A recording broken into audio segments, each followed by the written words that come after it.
The moment I saw my sister walk into my mother's funeral wearing my diamond ring, I knew something she didn't. My husband was waiting right behind me. 7 years. That's how long I'd been planning for this exact moment. And trust me, the look on her face when she realized who I married, priceless doesn't even begin to cover it.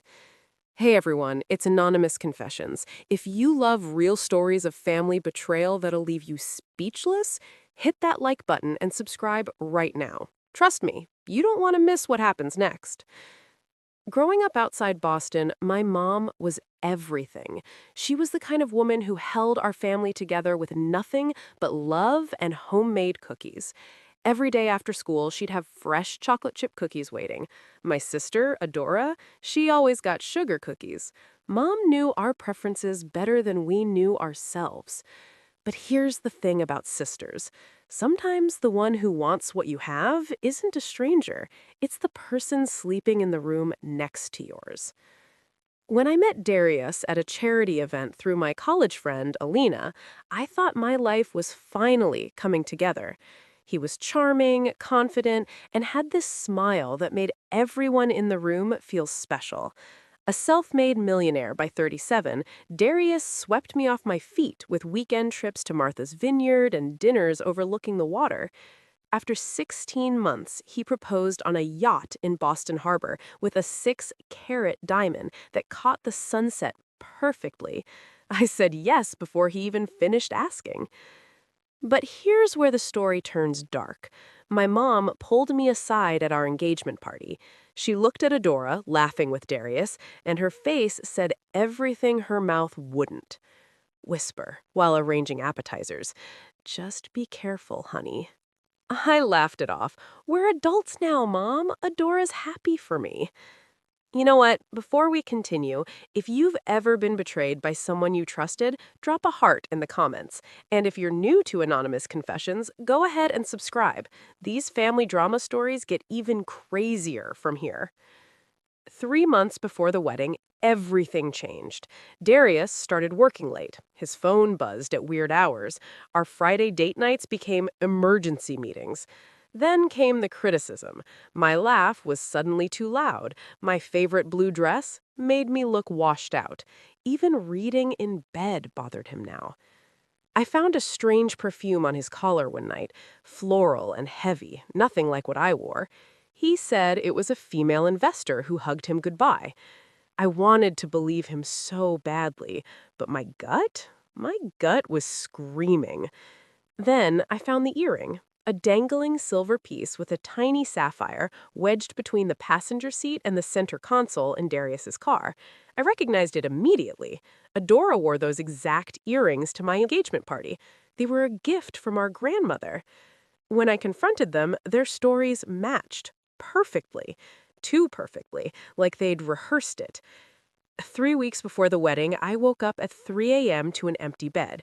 From the guest bedroom, I heard Darius whispering, "Not now. She'll hear us. Soon, I promise." The next day, I brought him lunch at his office. Her secretary tried to stop me. Her eyes kept flicking to his closed door. "He specifically asked not to be disturbed," she said. I pushed past her anyway. What I saw through that door, I'll carry that image to my grave. Darius leaned against his desk, hands on my sister's waist, her arms wrapped around his neck, their lips locked. Her skirt was pushed up, his tie was undone. They didn't even notice me at first. I had seconds to process every horrible detail. "How long?" I asked, my voice somehow steady. Adora lifted her chin. "Since the engagement party." 5 months. They'd been betraying me for nearly half our engagement while I picked out flowers and tasted wedding cakes. Here's what nobody tells you about betrayal. It's not just the loss of a partner, it's the loss of your past, your future, and the ability to trust anyone ever again.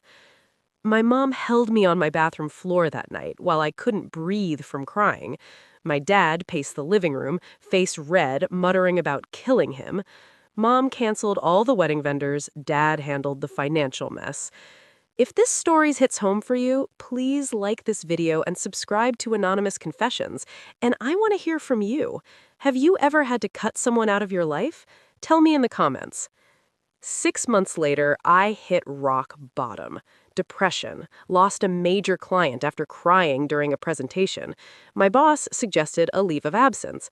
That's when I applied for a transfer to our Chicago branch. Mom helped me pack my apartment. "Will you ever forgive her?" she asked, sealing a box. "I don't know, Mom. Not now. Maybe not ever." "Forgiveness isn't about them deserving it. It's about freeing yourself," she said quietly.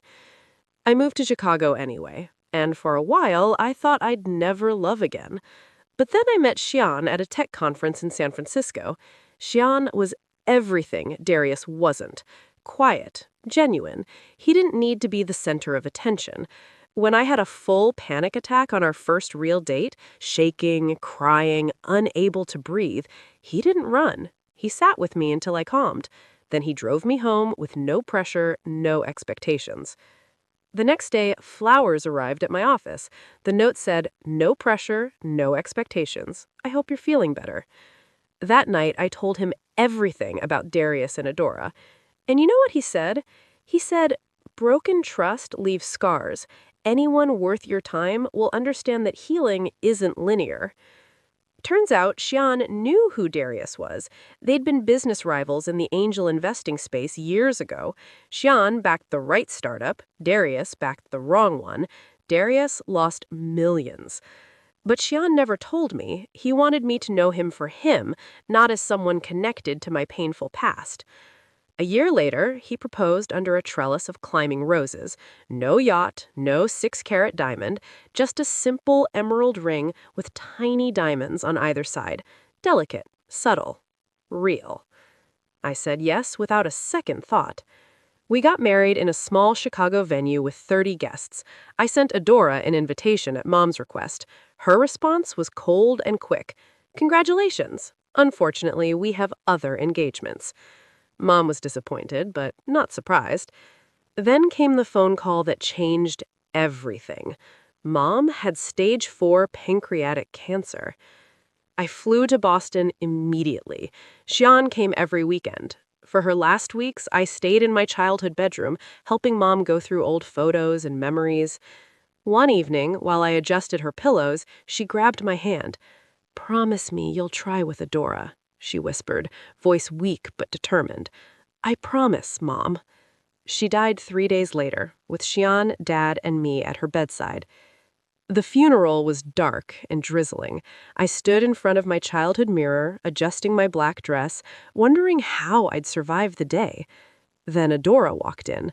She wore an elegant black dress, diamond earrings catching the light. Her left hand displayed that huge engagement ring, my old ring, like a trophy.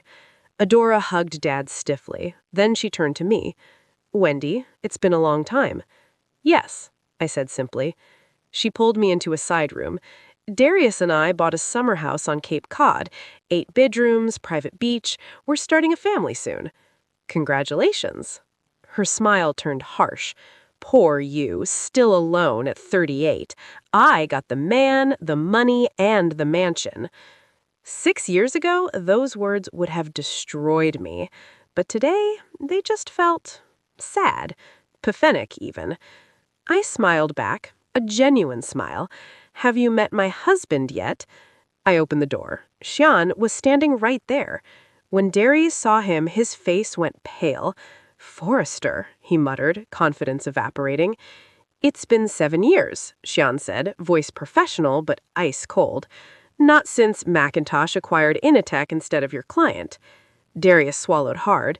"You two are married?" "2 wonderful years now," I said, sliding my hand into Xian's. Adora's face crumbled. "Forrester Investments? That Forrester?" "The same." The funeral was beautiful and tragic. I gave a eulogy about Mom's kindness and courage. When Adora spoke after me, she broke down after just a few sentences. Without thinking, I stepped to her side and put my hand on her back.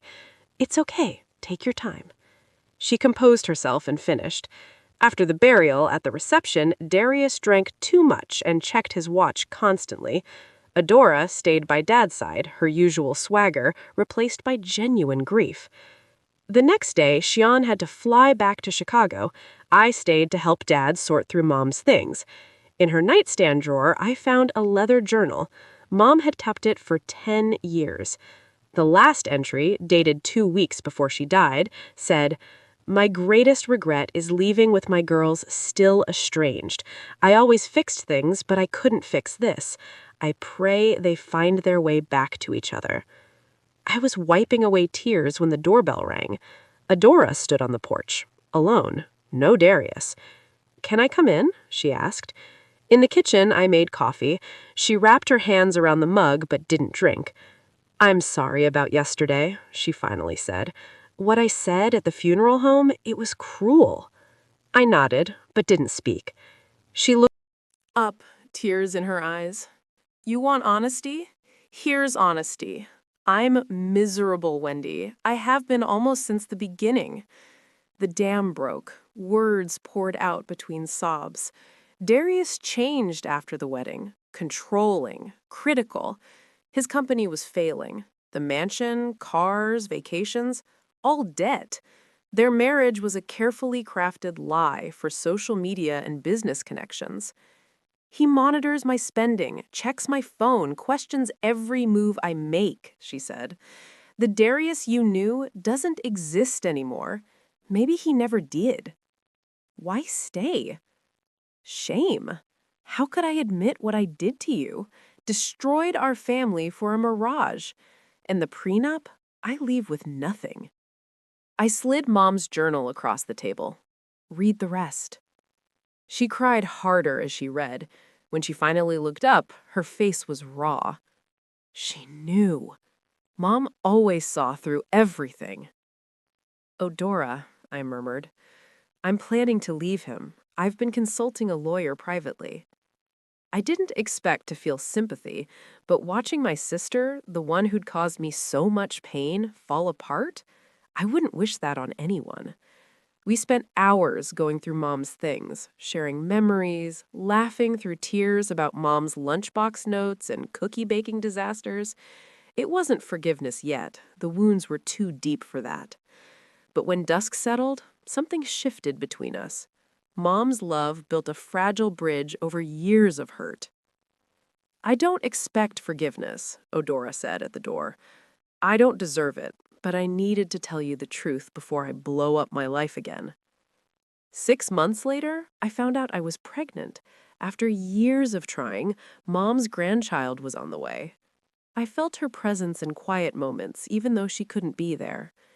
Odora filed for divorce, moved into a small apartment, started working at a tiny marketing agency. We kept in careful touch through phone calls. Losing Darius felt like the end of my world, but it was actually the beginning of a far better one. With Xian, I found partnership, respect, and unwavering support. His success never overshadowed mine. It complemented it. Mom was right. Forgiveness is for ourselves, not for others. The weight of anger and bitterness slowly lifted, letting me see my past clearly and my future with hope. As I sit in our nursery, Xian painting the walls a soft green, I think about what I'll teach our child. That loss can lead to finding, that endings make space for new beginnings, that our hardest experiences often lead us to our real path. And that's where my story ends. How about yours?